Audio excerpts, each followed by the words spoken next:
Olá, povo de Deus, quarta-feira, 30 de novembro de 2022, Santo André Apóstolo.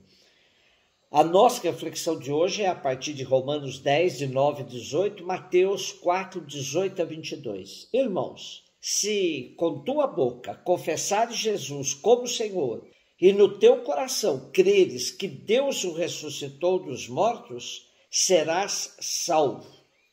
É crendo no coração que se alcança a justiça e é confessando a fé com a boca que se consegue a salvação. Pois a Escritura diz, todo aquele que nele crer não ficará confundido. Portanto, não importa a diferença entre judeu e grego, todos têm o mesmo Senhor, que é generoso para com todos os que o invocam. De fato, todo aquele que invocar o nome do Senhor será salvo. Mas como invocá-lo sem antes crer nele? E como crer sem antes ter ouvido falar dele? E como ouvir sem alguém que pregue? E como pregar sem ser enviado para isso? Assim está escrito: quão belos são os pés dos que anunciam o bem! Mas nem todos obedeceram à boa nova, pois Isaías diz, Senhor, quem acreditou em nossa pregação? Logo, a fé vem da pregação e a pregação se faz pela palavra de Cristo. Então eu pergunto, será que eles não ouviram? Certamente que ouviram, pois a voz deles se espalhou por toda a terra e suas palavras chegaram aos confins do mundo. Deve haver acordo entre o coração e a boca, pois assim temos uma rica condensação de profissão de fé que Jesus é o Messias, que Deus o ressuscitou. Se não brota da fé interior, o que os lábios pronunciam não é profissão de fé. Como nos esclarece Schöcker, a citação de Isaías 28,16 se refere a uma pedra de fundação que traz esta inscrição: quem nela se apoia não vacila. O verbo crer, em hebraico, é derivação metafórica de apoiar-se. Ainda que Paulo se apoie nas Escrituras para dizer que Deus é generoso, a referência dizia que essa generosidade se referia ao resto de Israel em Jerusalém, de acordo com o profeta Joel. Porém, o apóstolo amplia e diz que Deus é generoso para com todos os que o invocam e insiste, todo aquele que invocar o nome do Senhor será salvo. Paulo discorre sobre a fé, pois para ele é fundamental que todo cristão dê testemunho coerente sobre a crença em nosso Senhor. Como nos ajudam os exegetas portugueses, dizendo assim, a fé leva à salvação quando nos abandonamos a Deus, reconhecendo-o como nosso único Salvador. Mas a fé pressupõe a escuta da palavra pela pregação dos missionários.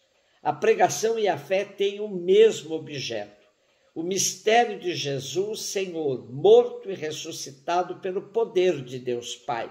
Por isso, quando alguém acredita expropriar-se de si mesmo e tornar-se propriedade de Deus, garante e fundamento de toda a confiança dos homens nele.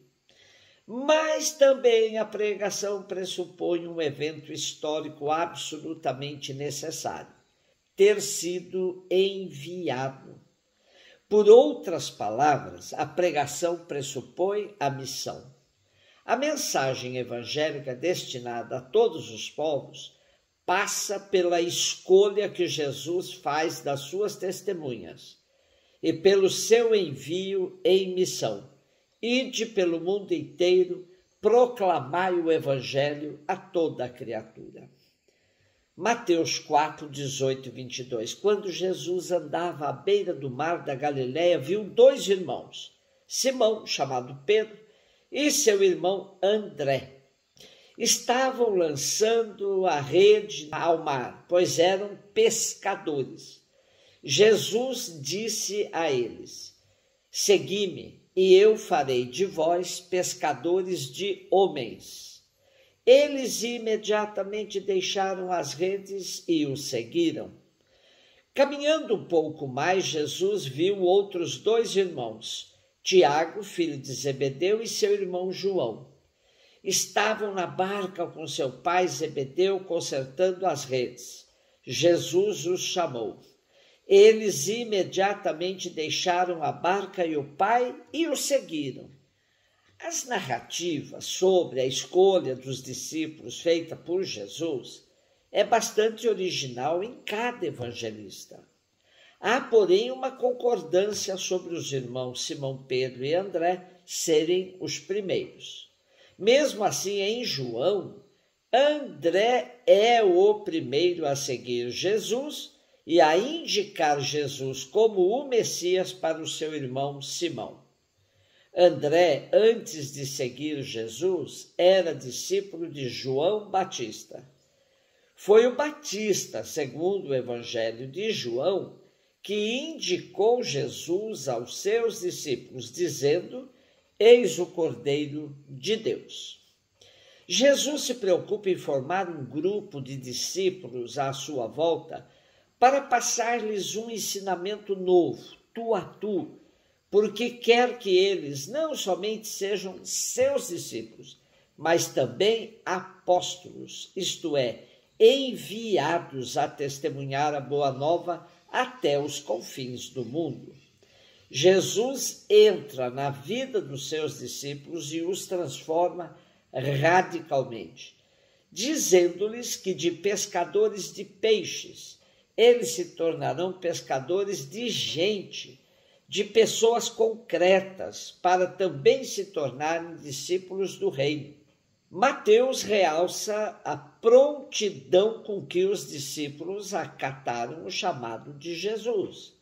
E eles deixaram as redes imediatamente e seguiram-no. O seguimento de Jesus não admite hesitações ou demoras. Exige radicalidade. André era discípulo de João Batista e companheiro de João Evangelista. Quando o precursor apontou Jesus que passava, dizendo: eis o Cordeiro de Deus, tornou-se imediatamente discípulo do Senhor. Logo a seguir, comunicou a Pedro, seu irmão, a descoberta do Messias. Jesus chamou a ambos para se tornarem seus discípulos. É André que, na multiplicação dos pães, indica a Jesus o rapaz que tem 5 pães e 2 peixes. Com Filipe, André refere a Jesus que alguns gregos o querem ver. A tradição reconhece em Santo André o evangelizador da Acaia, a Grécia atual, e em Patras, o lugar onde morreu, após 2 dias de suplício na cruz, donde anunciou Cristo até ao último momento. Santo André, rogai por nós. Um beijo no seu coração.